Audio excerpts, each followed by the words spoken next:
Archaeology isn't just dusting off old bones. It's the ultimate treasure hunt. Are you ready to unearth secrets buried for a millennia?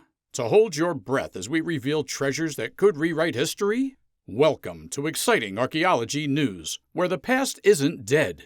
It's waiting to be discovered. Today, we're embarking on a journey that will take us from the opulent courts of Visigoth kings to the mysterious peat bogs of Scotland, and even to a field in England where a 3-year-old made a find that left experts speechless. Before we move on, remember to hit that subscribe button now so you can become a part of a community that knows the thrill of the ultimate treasure hunt. Kicking off our countdown at number 12 is the Treasure Gold Hoard. This is the gold discovery to end all gold discoveries. Picture this. Construction workers in Germany back in 1993 were digging an underground parking lot. Suddenly, an excavator ripped through a bronze pot, revealing a staggering 2,650 gold coins. The oldest coin dates back to 63 AD, during the rule of the infamous Roman Emperor Nero. Historians think the stash was hidden around 167 AD, possibly to escape the Antonine Plague, but someone returned to add 6 more coins in 196 AD. If it weren't for Eric Exner, an amateur archaeologist who documented and reported the find, this treasure could have ended up in a landfill. Exner got a mere 20,000 German marks, about $10,000, for his role, a pittance compared to the hoard's true worth. Next up, number 11. We jet off to Scotland for the Lockar Moss Torque. This stunning artifact was unearthed in the early 1800s near Dumfries in a peat bog called Lockar Moss. Laborers cutting peat stumbled upon the torque, along with a brass bowl. Scholars think these items were intentionally buried in the bog, likely as a religious offering or a votive gift. The torque's pristine condition is thanks to its protective bowl. Crafted from brass, it consists of an intricately engraving crescent bar and a string of hollow beads. While it's hard to say exactly how it was worn, it was probably a neckpiece. These kinds of neck rings were specific to Scotland and northern England during the early Roman colonization, aligning with the torque's estimated age of nearly 2,000 years. Continuing our countdown at number 10, let's talk about the Fulford Ring, a 600-year-old symbol of love discovered in Fulford, England. Currently showcased at the Yorkshire Museum, this exquisite gold ring was unearthed by metal detector enthusiast Paul Ibbotson in December of 2016. The ring is a marvel, adorned with both emerald and ruby gemstones and elaborate floral engravings. While rings featuring either rubies or emeralds from this time period aren't unheard of, one boasting both is a rarity. This luxurious item likely hailed from North Africa or the Middle East, and would have cost a pretty penny in 15th century England. Rubies symbolize love, and emeralds stood for chastity, making this ring a likely love token, or even an engagement ring. Its opulence suggests it may have even belonged to someone with royal ties. Next, at number 9, we explore the Mogul Emerald, the world's largest engraved emerald, now housed in the Museum of Islamic Art in Doha, Qatar. Purchased for £1.5 million in 2001, this emerald has a fascinating backstory. Though it's in an Islamic museum, the gemstone originated in Colombia before making its way to India and catching the eye of Mughal Empire's elite. The emerald is carved with the date 1696, aligning it with the reign of Aurangzeb, the 6th Mughal emperor. However, here's a twist. Aurangzeb was Sunni, but the inscriptions on the emerald are Shia. This suggests the gem likely belonged to a high-ranking officer or a courtier, rather than the emperor himself. Weighing in at 217.8 carats, the emerald is intricately carved with leafy patterns and Shia inscriptions in Naskh script. Though it has holes for attachments on all 4 sides, it's unclear if it ever had any. Rolling in at number 8 is the Ayton Eastfield Hoard, a treasure trove unearthed in East Ayton, Yorkshire, England back in 1849. This wasn't a surface-level find. It was carefully extracted from a burial mound. The hoard is a time capsule from the Neolithic era, with radiocarbon dating of human remains, in the mound clocking in at an astonishing 5,100 years old.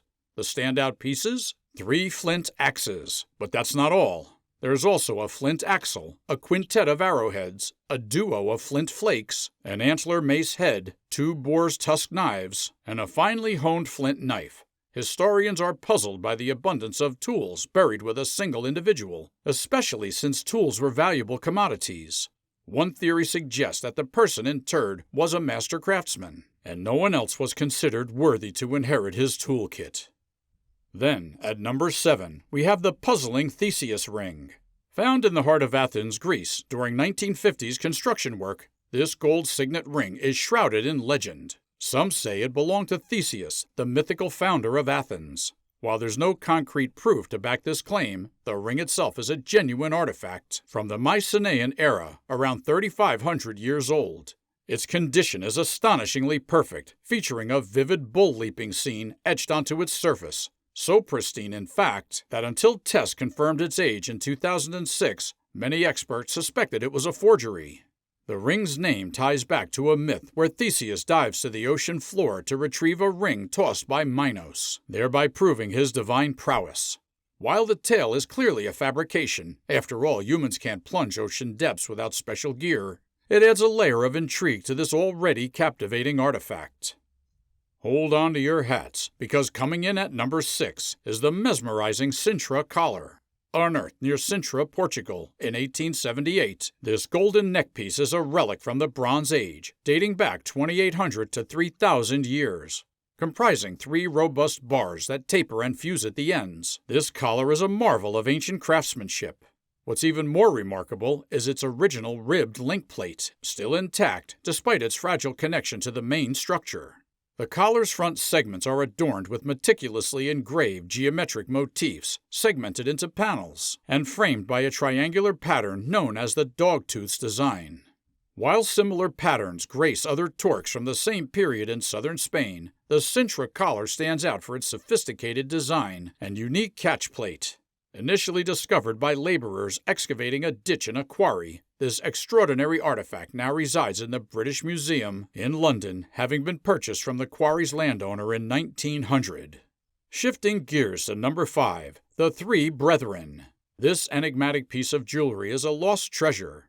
Crafted in the 14th century, it vanished in the 17th and hasn't been seen since. Our only clue to its appearance is a painting commissioned by the city of Basel, Switzerland, in 1500.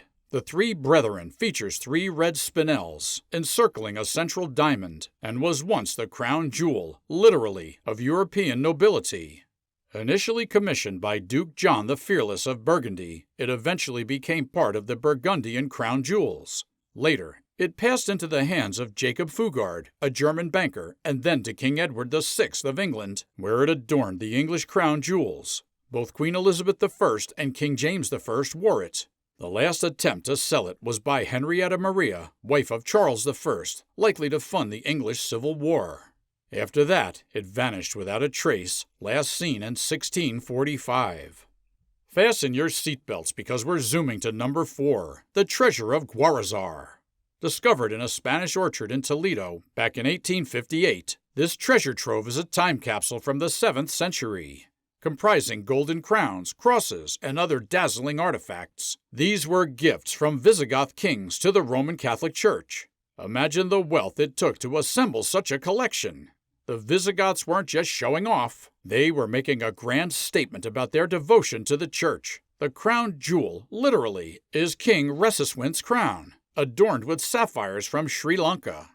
Unfortunately, this collection has seen better days. Some pieces are housed in Paris's Musée de Cluny, while others reside in Madrid's National Archaeological Museum.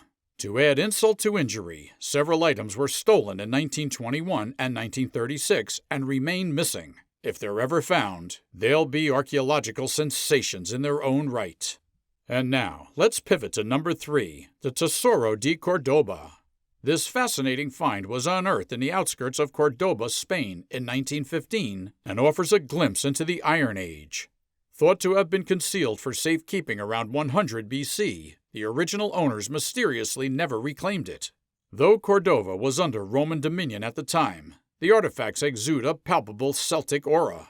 The collection's showstoppers include a grandiose torque with twin cones and 8 intricately designed armlets featuring animal reliefs. Adding a touch of mystery, the collection also contains 2 identifiable chunks of silver, either incomplete at the time of burial or subsequently damaged. Initially acquired by an American art aficionado in the 1920s, the treasure eventually found a permanent home in the British Museum in 1932. Moving on to number 2, we've got the Hotley Pendant. Imagine being 3 years old and stumbling upon a treasure that leaves even seasoned archaeologists green with envy. That's exactly what happened to James Hyatt in 2009. Armed with a metal detector and his dad by his side, James unearthed a 500-year-old gold locket in a field in Hockley, Essex. This isn't just any locket. It's engraved with the Virgin Mary on one side and Christ's 5 wounds on the other. Originally, it might have housed a holy relic, but time has sealed it shut. In the UK, the spoils from such finds are usually split between the discoverer and the landowner, unless the Crown claims it. But here's the cherry on top. James's family sold the pendant to the British Museum for an unbelievable $4 million. And now, the moment you've all been waiting for. Our number 1 pick, the Harpole Gold Necklace. This jaw-dropping find was confirmed in December of 2022. Located near Northampton in Harpole, this necklace is unlike anything ever found in the British Isles. Dating back to between 630 and 670 AD, it boasts an array of 30 pendants and beads crafted from semi-precious stones, glass, garnets, gold, and even ancient Roman coins. The centerpiece? A rectangular pendant decorated with a cross motif, featuring red garnets set in gold. It seems like it might have been repurposed from a hinged clasp. Found in a grave, the identity of the person buried remains a mystery. However, the opulence of the grave goods suggests she was a woman of significant standing, possibly even with royal ties. Want to stay in the loop for more mind-blowing archaeological finds? Hit subscribe and ring that notification bell so you never miss an episode. Share this video with all the history buffs in your life, and let's keep digging into the past together. Until next time, stay curious and keep exploring.